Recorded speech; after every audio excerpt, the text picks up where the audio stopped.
Throughout history, the Lord has commanded his people to build temples. A temple is a place where holy ceremonies and ordinances are performed.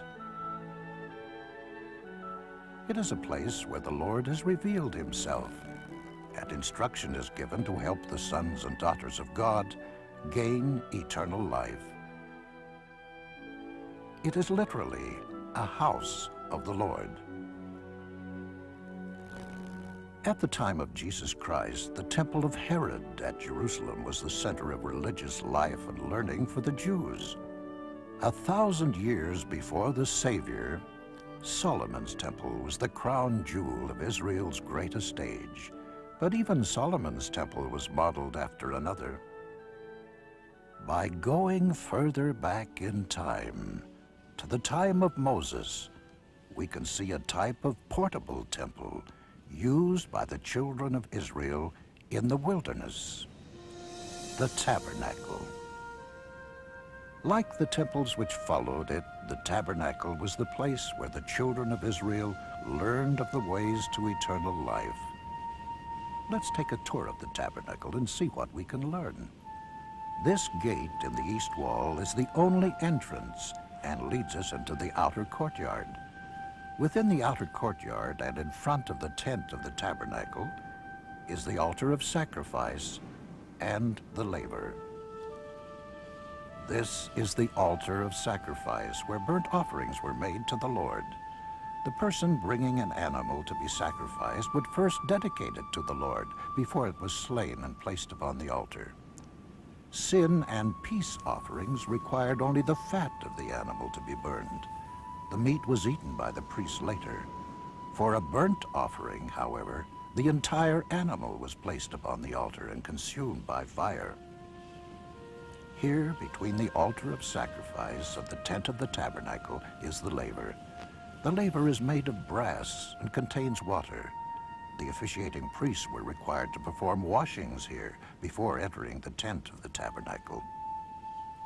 We will now enter the tent of the tabernacle. The tent is made up of 2 rooms.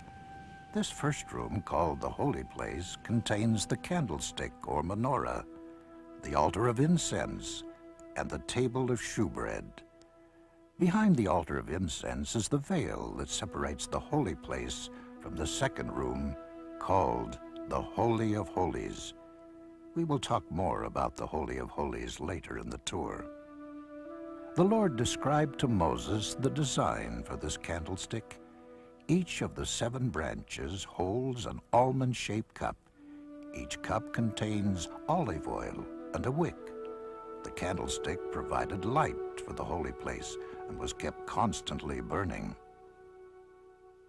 The altar of incense sits here in front of the entrance to the Holy of Holies. At this location, each morning and evening, the high priest would come and burn incense.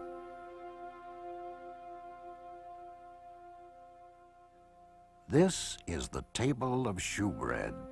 12 loaves of unleavened bread were kept on this table throughout the week. Each Sabbath the bread was changed, and the priests ate the loaves that were removed. Jewish tradition holds that cups of wine were also kept on the table along with the bread. This linen veil separates the holy place from the Holy of Holies. Embroidered on the veil in purple, blue, and scarlet are embroidered figures called cherubim, or angels of God.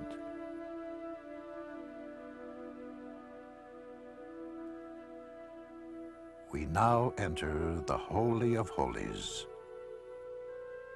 In the center is the Ark of the Covenant. The high priest would only enter this room once a year on the Day of Atonement. The Ark of the Covenant is the most sacred object of the tabernacle. Inside are kept other sacred objects, including the stone tablets of the law given to Moses on Mount Sinai. The lid is called the mercy seat, or seat of atonement. It is made from pure gold and features 2 cherubim. On the Day of Atonement, when the high priests entered the Holy of Holies, He would sprinkle blood from a sacrifice on the mercy seat as part of the ceremony.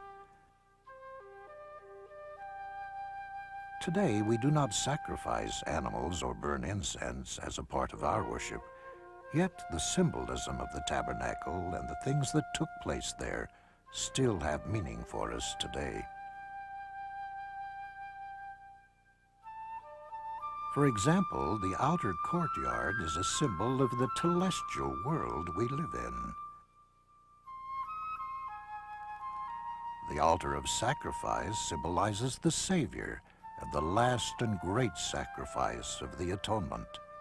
Here at the altar, a faithful Israelite would make an offering and symbolically give up his sins to follow the Savior. Through his faith and obedience, he would prepare himself for the purifying fire of the Holy Spirit, symbolized by the fires of the altar. The laver represents the need for washing and cleansing of souls from sin and worldliness. In Solomon's temple, the laver was placed on the back of 12 oxen. Although never used for baptisms, the laver reminds us of the baptismal fonts used in temples today. The holy place is symbolic of the terrestrial world. It taught Israel how to be in the world, but not of the world. The candlestick symbolizes the Holy Ghost. It represents the need during this life to live by the light of the Spirit. The bread and wine on the table of shewbread remind us of the bread and water of the sacrament. It suggests the Savior's sacrifice for us, as well as the need to be spiritually nourished by Him. Incense is a symbol of prayer. Just as the smoke from the altar of incense rose before the veil every morning and evening, so was Israel expected to raise their prayers regularly before the Lord. The altar's position before the Holy of Holies also shows the importance of prayer in preparing to enter into the Lord's presence. Our ultimate goal of living in the very presence of the Lord in the celestial world is symbolized by the Holy of Holies. The Ark of the Covenant contained the tablets of the law. It reminded Israel that their return to the presence of God was based upon their obedience to His laws. The tabernacle and its furnishings showed Israel the path that leads back to our Father in heaven.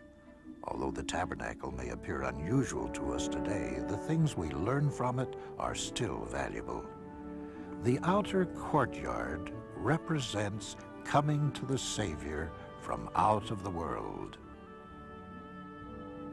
The holy place represents living by the Spirit in this fallen world.